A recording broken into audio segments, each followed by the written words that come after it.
Greetings. Welcome to This, That, and the Other, where I react to, respond to, comment on, question, or otherwise propound on whatever I find of interest on any given day. Now, today's topic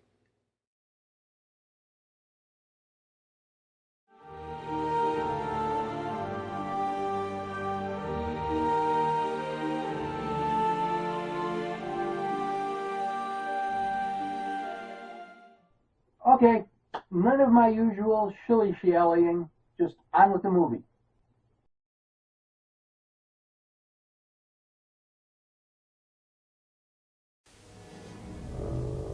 And more Fanghorn, which should have been back in episode 8. Again. We only just finished saying good morning. Could have picked a better spot.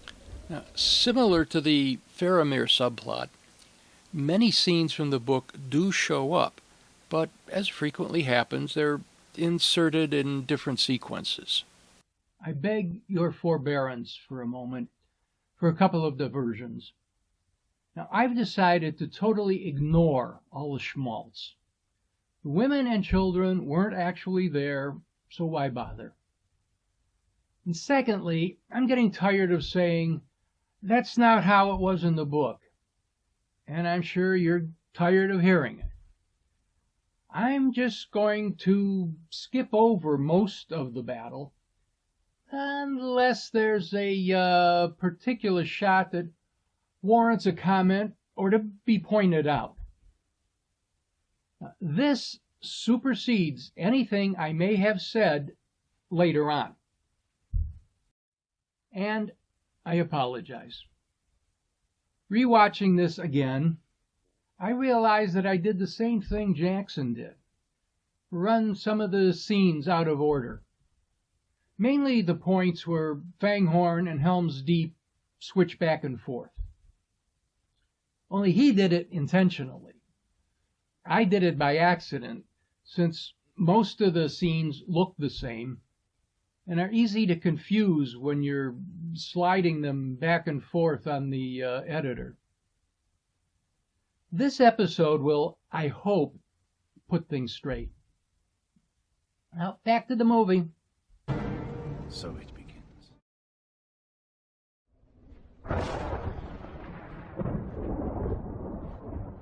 Your friends are with you, Aragorn. Let's hope they last the night. What's happening out there? Shall I describe it to you? Or would you like me to find you a box?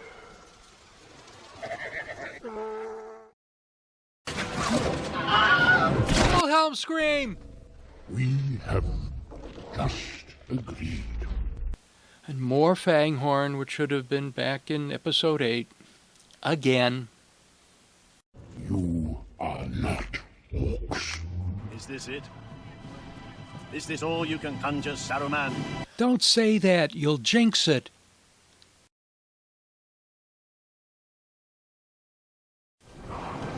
This is not the Olympic torch.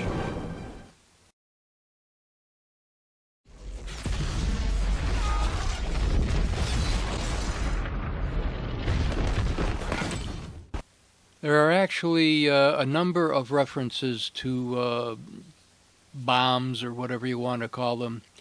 At one time they were called Devilry of Saruman, and another time a Devilry from Orthanc, a blasting fire. And they've gone off, I think, 3 times that I can find here. Definitely not in the book.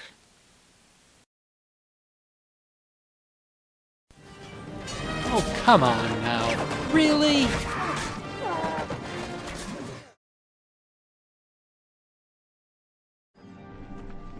The Ents cannot hold back this storm. We must weather such things as we have always done. Stop. This is the point I mentioned back at 1945 of episode 7, and now needs to be dealt with. Now listen. Then with a crash came a great ringing shout.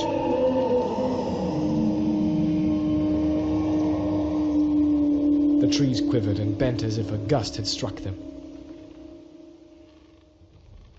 There was another pause, and then a marching music began like solemn drums, and above the rolling beats and booms there welled voices, singing high and strong. We come with roll of drums, roll. The Ents were coming. Ever nearer and louder rose their song. We come with all them drum. Bregalan picked up the hobbits and strode from his house. Before long they saw the marching line approaching. The Ents were swinging along with great strides down the slope towards them.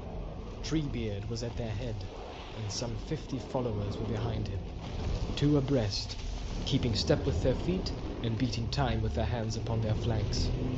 As they drew near, the flash and flicker of their eyes could be seen. Here we come, here we come at last. Called Treebeard when he caught sight of Bregalan and the hobbits. Come, join the mood. We are off to Isengard. Peter Jackson lied to us. This is The inexcusable. Ents cried in many voices. This is not an adaptation. This is a bald-faced lie. There is no excuse of any kind for turning such an important event in a story 180 degrees. The Ents are going to war on their own volition, not waiting to be tricked by Pippin, despite the efforts of Peter Jackson. Land of gloom with tramp of doom, with roll of drum, we come with power. To Isengard with doom we come, with doom we come, with doom we come. So they sang as they marched southwards. Since we have now determined this scene is not in book, and therefore neither is Pippin's cunning plan, we can move on to other events.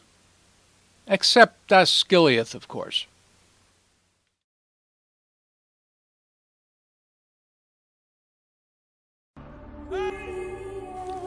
Sorry, Halder. You really do not deserve to be a victim of Peter Jackson's ego.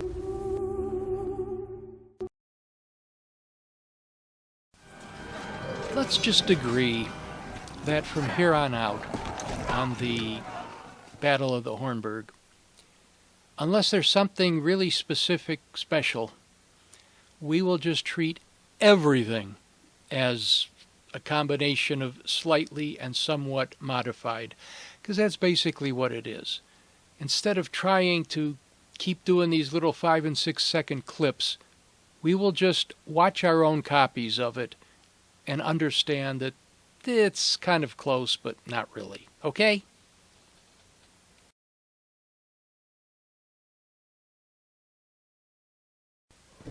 Yes, except that it was Aragorn and Éomer that went out the postern door, and after a brief skirmish, went back in through that same door. And nobody got tossed. Nope, no Osgiliath.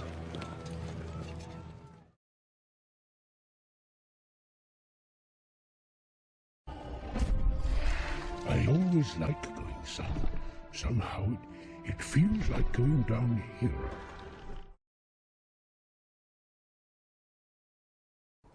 Many of these trees were my friends.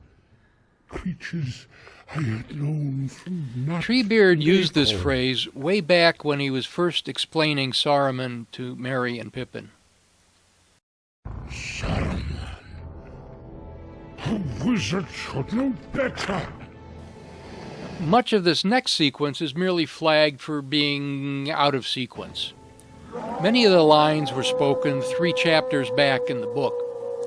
But in universe, as fantasy fans say, this all took place a day or 2 ago. The Did I mention no Osgiliath? But if there was, this would be important. Do you want to know what happened The to Boromir? beginning of Faramir's You wanna know why your brother returning from the dark He side tried to take in the ring film. from Frodo. After swearing But an that oath to actually protect him, was he tried taken to get care it. of long The ring ago. drove your brother mad. What can men do against such reckless hate? Ride out and meet them. For death and glory. A bit backward. Theoden decided to ride out and asked Aragorn to join him. The horn of Helm Hammerhand shall sound in the deep. One last time. Let this be the hour when we draw swords together. And backwards again, Aragorn said this to Éomer at the beginning of the battle. Now, remember when I said the explosions went off 3 times? Well, the third one happens now. And as the debris settles,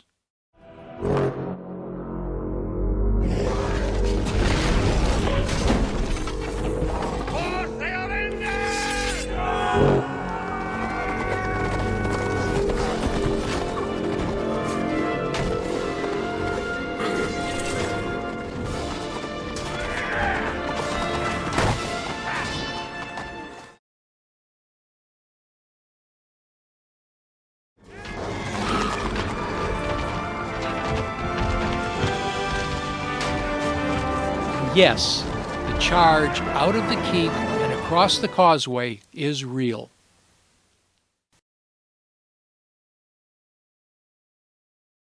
There, suddenly upon a ridge, appeared a rider, clad in white, shining in the sun.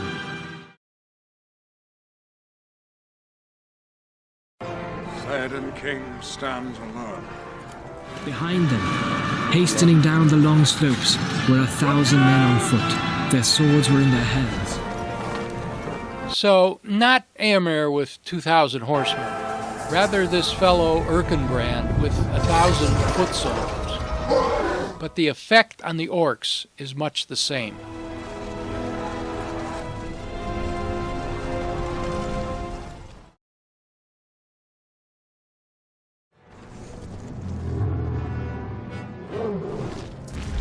I love watching the Ents do their thing. Too bad they didn't do it in the book. Well, not exactly. It's another heavily modified scene due to relocation. We're only informed of it after the fact, and not until the next chapter. But I guess this is tolerable. At least it's better than just listening to Merry and Pippin tell it.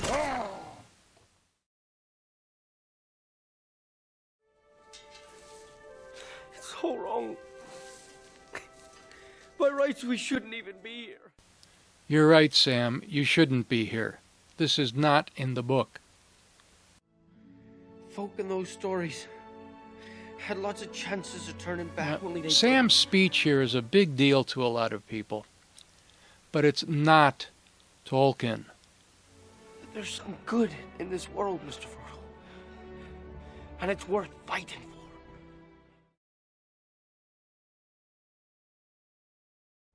I think at last we understand one another, Frodo Baggins. But Faramir sees the light, but he saw it in the book ages ago. Release them.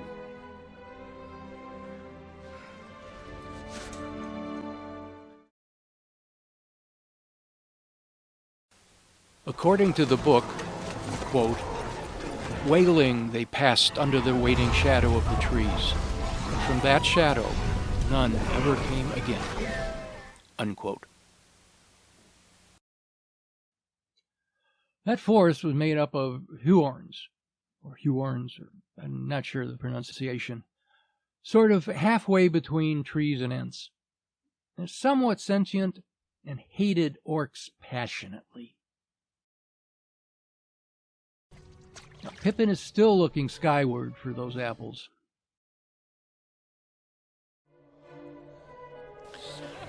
Another told about it after the fact in the next chapter. And if Jackson hadn't cut the last 5 chapters of the book, this would be heavy foreshadowing. Find his pipe right in the south farthing.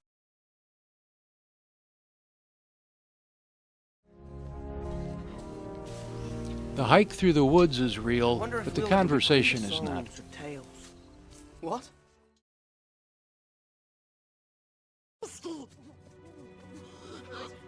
Where's he gone? All right, Gollum, where are you? Smeagol? Although he may be mentally plotting, and he probably is, Gollum does not voice his intention to use her.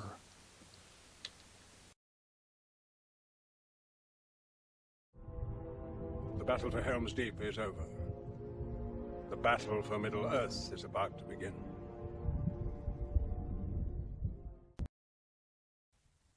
The fallen Rohirrim were buried in 2 large mounds on the battlefield. Hama is specifically named as being honored with a solo grave before the gates of Helm's Deep. He was not killed by a non-existent ward. We finally arrived at the end of the movie of The Two Towers. There are still 8 print chapters, 4 in each of Book 3 and Book 4 to go. There would have been enough time for them, most of it, if we didn't include the trek to Helm's Deep with the accompanying warg attack, if we didn't make the Battle of the Hornburg so long, if we didn't stretch out the Faramir sequences beyond reason, and waste so much time in Osgiliath. Well, but Jackson will have his epic battles come hell or high water. Most of this material will be tacked on to the beginning of The Return of the King, but with 8 chapters from that book scrapped to make room. They don't have epic battles, so who needs them? Anyway, thanks for watching. We will persevere.